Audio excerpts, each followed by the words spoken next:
Circle लिखते हैं तो general equation of the circle जो जनरल इक्वेशन ऑफ 2 डिग्री होता है उनमें ही अगर a x square and y square के term that is a and b equal that is most probably 1 हो जाए तो अपन general equation of the circle बन जाती है और वो लिखते हैं x square plus of Y square plus of 2 g x plus of 2 f y plus of c equals to 0।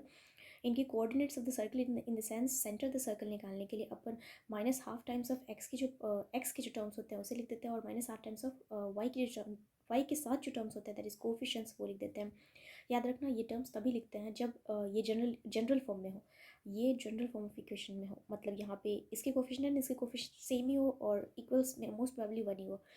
Okay, radius of the circle की बात करें तो रेडियस ऑफ द सर्कल का फॉर्मूला था under root of g square plus of x square plus minus of c, और ये define करता है कि नेचर ऑफ द सर्कल कैसा होगा। If G square plus of x square minus of C is greater than 0 it means the real circle with the real radius. If it is equal to 0 it means the point circle, and if it is less than 0 इसका मतलब है that would be the imaginary circle. Definitely forms of the circle में अपन सबसे पहले पढ़ेंगे diametric form. Diametric form तभी use करता है जब दो पॉइंट्स दिए हुए होते हैं, दो पॉइंट्स जो सर्कल पे लाई कर रहे होते हैं और हमसे पूछता है सर्कल की इक्वेशन बताओ। तो सिंपल सी बात है X minus of X one multiplied by X minus of X two plus of Y minus of Y one multiplied by Y minus of Y two equals to 0 कर देते हैं। Parametric form of circle की बात करें तो parametric form हम लिखते ही कब है,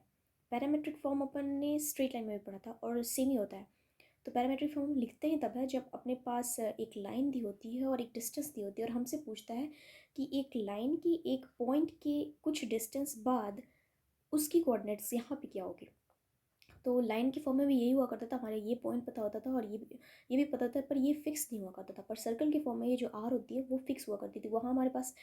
थीटा से फिक्स हुआ करता था और थीटा हमेशा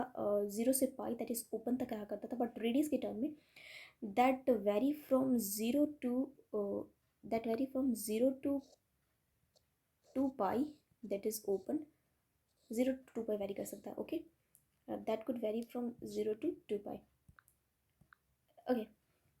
उसके बाद उसका कोऑर्डिनेट आ जाएगा दैट इज़ x1 इसका कोऑर्डिनेट जो होता है वो आ जाता है x1 plus of R cos theta और थीटा कितने डिग्री से इंक्लाइंड होता है that would B 1।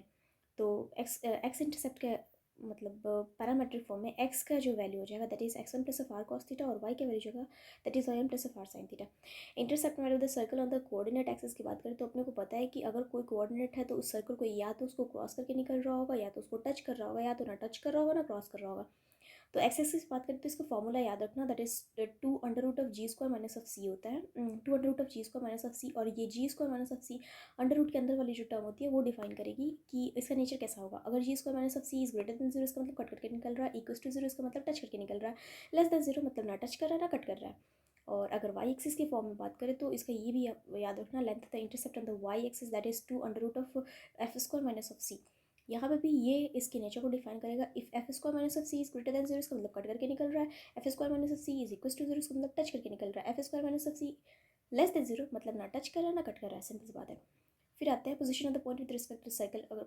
Position of the point with respect to circle ये लाइन में भी पढ़ा था अपन ने कि लाइन की नॉर्मल इक्वेशन फॉर्म लिख लेते हैं और उसके बाद जो पॉइंट दिया होता है उसको लाइन की वैल्यू में पुट कर देते हैं और अगर वो लेस देन 0 आ रहा है इसका मतलब लाइन के मतलब वहाँ पे एक रेफरेंस पॉइंट लेते थे दैट इज़ ओरिजिन लेते थे। अगर ओरिजिन राइट में है और फिर नेगेटिव आ रहा है तो वो लेफ्ट में आता था, और ओरिजिन राइट में है पर वो ग्रेटर देन 0 आता था मतलब राइट में ही है।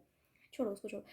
सर्कल पे आते हैं। तो position of the point with respect to circle की बात करें तो एस में इसकी जनरल फॉर्म में जो पॉइंट दिया होता है उसको वैल्यू पुट कर दो। अगर उसकी मतलब एस की वैल्यू इसको इसमें पुट करने के बाद अगर इसकी वैल्यू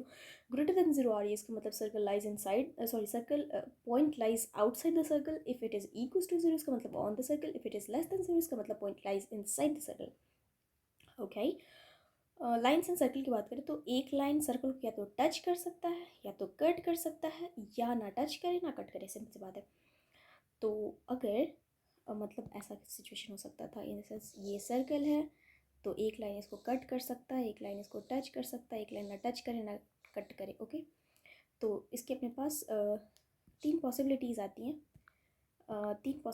हैं, तो सिंपल सी बात है अगर इसको निकालने के लिए अगर एक लाइन दिया और एक सर्कल दिया हुआ तो लाइन की फॉर्म में से वाई निकाल लो, वाई को सर्कल की इक्वेशन में डाल दो, वहाँ से अपने पास एक क्वाड्रेटिक इक्वेशन आएगी, क्वाड्रेटिक इक्वेशन आएगी जिसकी डी निकालो that is determinant,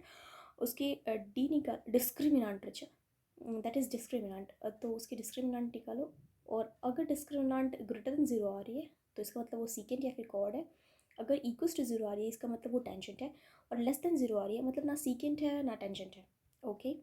equation of the tangent of the circle की बात करें तो ये जनरल इक्वेशन होता है, ये सारे में काम करेगा। Even if it is hyperbola, parabola,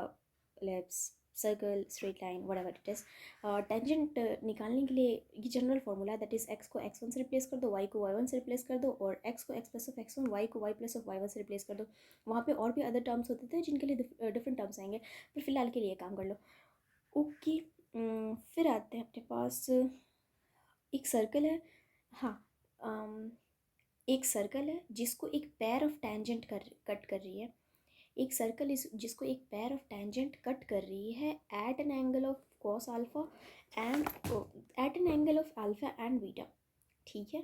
तो अपने पास एक पॉइंट ऑफ इंटरसेक्शन आएगा from the pair of chord, तो हम point of intersection of tangent निकालेंगे। Sorry what I said, point of intersection आएगा of the pair of tangent. हाँ तो ठीक है, तो point of intersection of the pair of tangent निकालने के लिए ये फॉर्मूला याद रखो, सर ने बोला कि ये हाइपरबोला में भी काम आता है। तो पॉइंट ऑफ इंटरसेक्शन आएगा both of the tangent is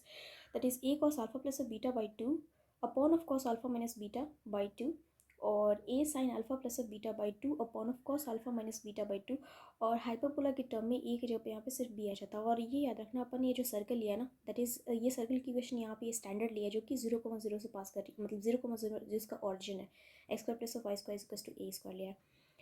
equation of the chord of contact, और ये पॉइंट मतलब ये जो लाइन है ना, जो इन दोनों के पॉइंट से, मतलब लाइक इन दोनों टेंजेंट की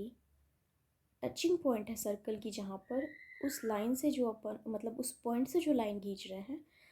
उस पॉइंट से जो लाइन खींच रहे हैं, व्हाट इज इट, ओके हाँ, उस पॉइंट से जो टेंजेंट खींच रहे हैं, जो लाइन खींच रहे हैं, that is called the chord of contact. This is called chord of contact. Okay, तो कॉर्ड ऑफ कॉन्टैक्ट की इक्वेशन लिखने के लिए, that is called chord of contact. Chord of contact की इक्वेशन लिखने के लिए अपने को पता है, ये सिंपल सी बात है, ये यहाँ से आ जाएगा, मतलब ऐसा ही कुछ है, बट इसके फॉर्म में X cos of alpha plus beta upon of two, Y sine of alpha plus beta upon of two is equals to A cos alpha minus beta by two, this is alpha minus of beta by two. Director circle की बात करें तो director circle ऐसे class में पूछा था, तो director circle तुम डायरेक्ट ये मत कह सकते हो कि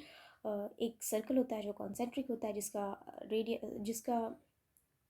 जिसका रेडियस रूट टू टाइम्स हो जाता है ऑफ द अर्लियर। अगर डायरेक्टर सर्कल की सिर्फ बात करें तो this one is good going, पर सिर्फ अगर ये डायरेक्टर पॉइंट जो है ना, it is actually a locus, it is actual locus. तुम इसको ऐसे मत डिफाइन करना क्लास में, क्योंकि आज सर ने ऐसा करा तो एक बच्चे को सर ने डांट दिया, वट एवर इट इज़। हाँ, तो this is actually a locus of the point. ये एक लोकस होती है जो सर्कल के बाहर लाई करती है, और लोकस ऐसा जहाँ पे दो टेंजेंट अगर हम कट करें तो वो एक दूसरे के परपेंडिकुलर होती है। ओके, और फिर हम इक्वेशन ऑफ डायरेक्टर्स, अगर सिर्फ सर्कल के अंदर बात करें, मतलब सर्कल चैप्टर में बात करें, तो इसकी equation of the director circle आती है X minus of X one plus of Y minus of Y one is equals to two times of A square, क्योंकि रूट टू टाइम्स हो जाता है उसका रेडियस अर्लियर के। ओके, उसके बाद एक मास्टर्स प्रॉब्लम सर ने करवाया था, जिसमें सर ने ये बताया था कि अगर दो टेंजेंट क्रॉस कर रही है, दो tangent, if two tangents are given और वो एक दूसरे को यहाँ पे क्रॉस कर रही है, तो लेंथ ऑफ टेंजेंट बता दो। तो लेंथ ऑफ टेंजेंट का सर ने बोला था फॉर्मूला याद ही रखना। तो length of tangent is equals to under root of S1, S जो है ना ये इक्वेशन ऑफ सर्कल है, अंडर रूट ऑफ S1। अब S1 क्यों लिखा, तो this is actually equation, wait, length of tangent, मतलब हमें length of tangent on the circle this as from the point x1, इसका मतलब ये जो x1 y1 है ना, इसको सर्कल के इक्वेशन में पुट कर दो और उसका अंडर रूट ले लो, ये लेंथ ऑफ द टेंजेंट दे देगा। x1 y1 को सर्कल के इक्वेशन में पुट कर दो, अंडर रूट ले लो, that will give you the length of the tangent from the point x1 y1। Okay, और उसके अलावा ये दूसरा ये था कि ये जो क्वाड्रिलेटरल फॉर्म करेगा, ये क्वाड्रेटल जो फॉर्म करेगा, इसकी एरिया जो आ जाएगी इनकी लेंथ टेंजेंट के फॉर्म में ही आ जाएगा, क्योंकि ये एक दूसरे को कट कर रहा है, तो यहाँ पे 90 तो बनेगा ही बनेगा। इसका मतलब ये एक साइक्लिक क्वाड्रिलेटर तो बनेगा ही बनेगा, और साइक्लिक क्वाड्रिलेटर बनेगा तो सर ने बोला था area of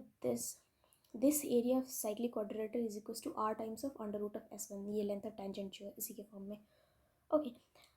last is the power of point. Power of point ऐसा शायद बोला था कि एट्थ में हमने पढ़ा है, एट्थ या फिर नाइन में, पर मैंने तो नहीं पढ़ा था, मतलब पढ़ा होगा, भूल गई हूँ मैं. तो point of power of point हम उसे कहते हैं कि इसका और इसका प्रोडक्ट एंड इसका product, that is P A into P B is equals to P A two into P B two, और जो कि इक्वल आता है square of length of tangent के बराबर. तो अपन लेंथ ऑफ टेंजेंट तो यहाँ से निकाला ही था, under root of S one, उसका स्क्वायर कर देंगे तो दैट इज़ एस वन. ये एस वन क्या है, ये पॉइंट जो होगा ना, एस वन यहाँ पे क्या आएगा, मतलब ये जो पॉइंट है ना, इसकी कोऑर्डिनेट्स अगर एक्स वन वाई वन है, तो इस सर्कल के इक्वेशन में इस पॉइंट को पुट करके जो लेंथ आएगा that will be the S one. Okay, got it.